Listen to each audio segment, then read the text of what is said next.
Boyle's law was published in 1662 by Robert Boyle, whom can be considered as one of the pioneers of modern experimental scientific method and modern chemistry. Boyle's law can be stated as follows.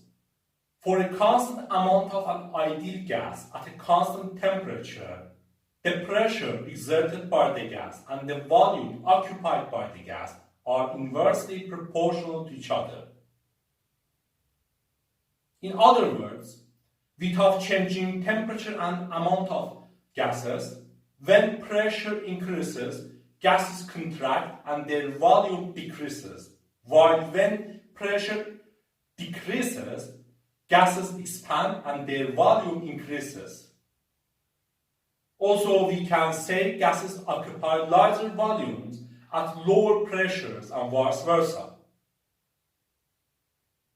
Boyle's law can be expressed mathematically by expressions such as V is inversely proportional to P, P is inversely proportional to V, V equals a constant K over P, P equals a constant K over V, P times V equals a constant K, where P, V, and K are respectively pressure, volume, and proportionality constant, with the value of K depending on temperature and amount of gas, besides units chosen for expression of pressure and volume.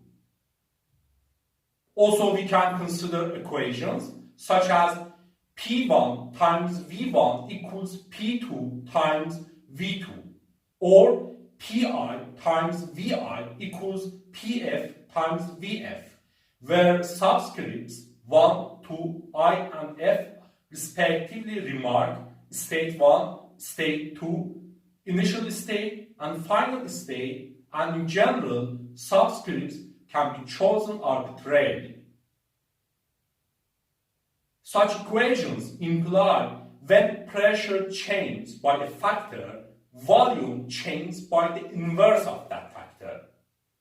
For example, when pressure increases by a factor of 3, volume decreases by a factor of 1/3, or when pressure triples, volume decreases to 1/3 of its value at the start. Interestingly, Boyle's law was the first physical law that was expressed in the form of an equation to describe the dependence of two variable quantities. Boyle's law describes a natural behavior of gases, and we can consider many examples for it. On Earth, by increase of altitude, pressure decreases. For example, at an altitude of 5,500 meters, atmospheric pressure is about half of atmospheric pressure at sea or ground level. So we can see, for example, why closed balloons tend to expand when they rise, or why plastic bottles filled with air at high altitudes, like peaks of mountains, shrink when brought to lower altitudes. On the other hand, in seas and oceans, by increase of depth, pressure increases. For example, at a depth of 500 meters, surrounding pressure is about 50 times of atmospheric pressure at sea or ground level.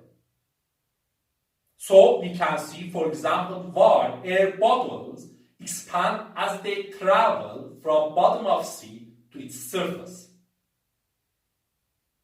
As another example, when we put a finger on the nozzle of an empty syringe and push its piston to decrease available space for air inside syringe, it becomes harder to keep the finger on the nozzle due to increase of pressure inside syringe.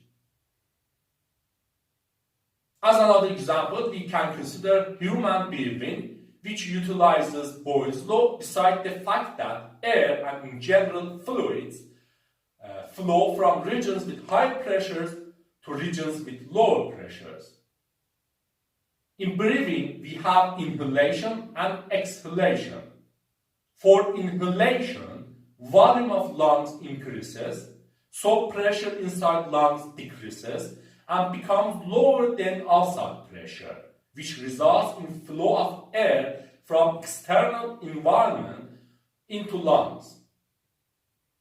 On the other hand, for exhalation, volume of lungs decreases, so pressure inside lungs increases and becomes higher than outside pressure, which results in flow of air from lungs to external environment. It is also good to mention that after publication of Boyle's law in 1662, the French physicist Edmond Mariotte independently discovered this law in 1679 and also found that air volume changed with temperature. As a result, this law is sometimes referred as Mariotte's law or Boyle-Mariotte law. It is also important to note that Boyle's law works for an ideal gas, and in real situations, deviations from Boyle's law, especially at high pressures and low temperatures, can happen.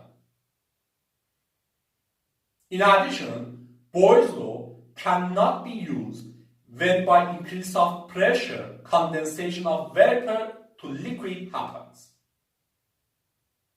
Anyway, here we can see that we have a natural behavior of gases and inverse relationship between their pressure and volume, which can be described as a physical law, which can be expressed mathematically, and which can be observed or utilized in our daily life. This is interesting, isn't it?